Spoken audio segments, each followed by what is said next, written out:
Muitas vezes ninguém sabe como está o seu íntimo quando você vai dormir, mas nós sabemos.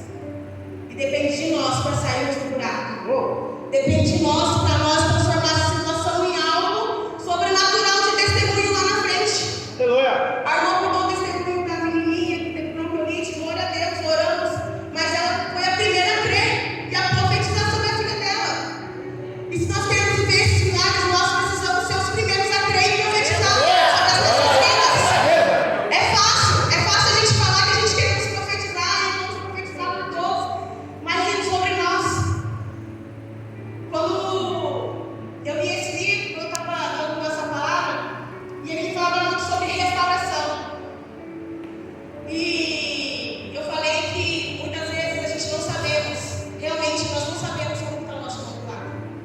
Talvez a gente pergunta a Maurício para o nosso irmão e fala assim: ei, Maurício, tudo bem? E o Maurício no sorriso vai falar: tudo bem, está tudo ótimo. Mas só Deus sabe como está o coração dele. Só Deus sabe como que está a noite dele. Só Deus sabe como que está o coração dele quando ele vem para a igreja. Quantas pessoas, quantos testemunhos, quantas vezes, quantas notícias a gente ouve falar de pessoas que você olha e fala assim: nossa, ela era tão feliz, nossa, mas ela era tão alegre e acabou se suicidando. Porque ela precisava de uma palavra. Ela precisava que a gente fôssemos profetas sobre a vida dela, assim como o Senhor foi, usou a vida de Ezequiel para profetizar, mesmo sem lógica. E olha que interessante, passo primeiro os ossos se juntavam. Imagina você ter um sonho desse. Os ossos, você está num lugar, você já vai passar para Deus, eu tive um pesadelo. Você está num lugar onde tem um monte de ossos, e quando Deus manda ele profetizar, ele profetiza, os ossos vão se juntando. Eu correria. Primeiro que eu nem iria, né? Eu tenho medo, gente, eu sou cara, mas tipo assim, eu correria. Porque na hora que eles começassem a se juntar, eu falava: meu Deus, mas que a gente tem fé, a gente acredita em Deus, vai me ajudar né? E depois o Senhor fala assim: vou colocar tendões, e começa a crescer tendões, e começa a crescer pele sobre aquelas pessoas. E depois ele fala assim: agora eu vou soprar a vida sobre eles. Meu Deus do céu, isso é extraordinário.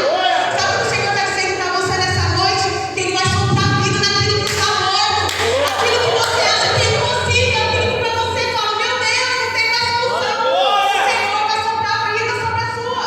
O Senhor vai soprar a vida. A gente precisamos crer. O Senhor é Deus de restauração e restituição. Às vezes, ao nosso olho, ao nosso olhar, às vezes as pessoas olham e falam: é impossível.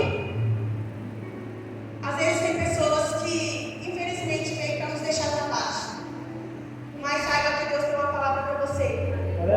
Mesmo que ao seu redor está tudo um caos, mesmo que ao seu redor está tudo desmoronando, mesmo que você esteja no meio de uma onda grande, onde aquela maré, sabe a maré da praia, quando vem aquela onda forte te derruba, e às vezes você sai tombando pelo meio da areia, mesmo que talvez sua vida esteja assim. Mas eu quero dizer para você que Deus nunca perdeu o controle. Assim como Ele prometeu, Ele não é homem para mentir. Ele vai cumprir. Nós só precisamos crer. E eu quero perguntar para você: o que você está falando sobre a sua vida? O que você está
Aleluia.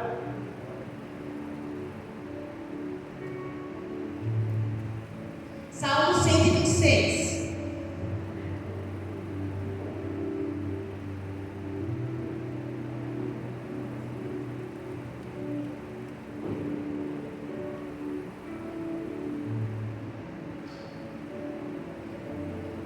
Olha só o que diz a palavra.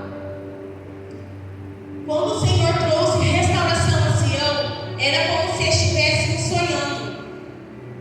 Então a nossa boca se encheu de riso e a nossa língua de cantos de alegria. Até nas outras nações se dizia: o Senhor fez coisas grandiosas por este povo. Sim, coisas grandiosas fez o Senhor por nós, por isso estamos alegres. Senhor, restaura-nos como as correntes do Negueb. Aqueles que semeiam com lágrimas colherão com cânticos de alegria. E aquele que sai chorando enquanto lança a semente, voltará com cantos de alegria trazendo os seus feixes. Amém? Então, olha só, esse é o cântico de Israel. É aquelas mesmas pessoas que estavam presas, cativos há 70 anos. Eles estavam desesperançosos, mas quando eles souberam que eles iam sair do cativeiro, eles fizeram salmos do Senhor. Mesmo chorando, mesmo cantando lágrimas, eles colheram uma alegria. Mesmo eles estando no cativeiro, mesmo tudo dando errado, mesmo vendo muitos familiares morrendo, muitas pessoas se perdendo, eles fizeram um cântico de alegria para o Senhor.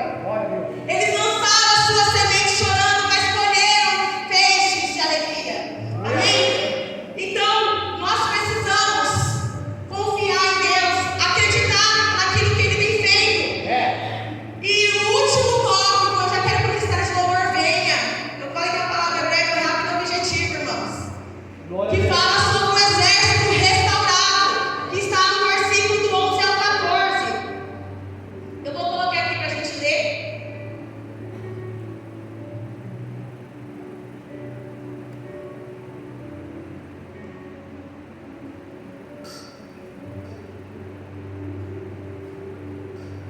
Então ele me disse: filho do homem, estes ossos são todos israelitas.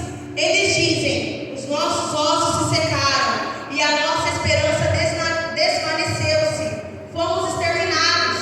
Por isso, profetize e diga-lhes que assim diz o soberano Senhor: ó meu povo, vou abrir os seus túmulos e fazê-los sair. Trarei vocês de volta à terra de Israel. Quando eu abrir os seus túmulos e eu fizer sair, vocês, meu povo, saberão que eu sou o Senhor. Porém o meu espírito em vocês, e vocês viverão, e eu estabelecerei na sua própria terra. Então vocês saberão que eu sou o Senhor. Falei e fiz, e declaro o Senhor. Amém? Então, o Senhor, depois que ele restaurou aquela nação, ele falou assim: eu sou o Senhor. Eu que fiz isso.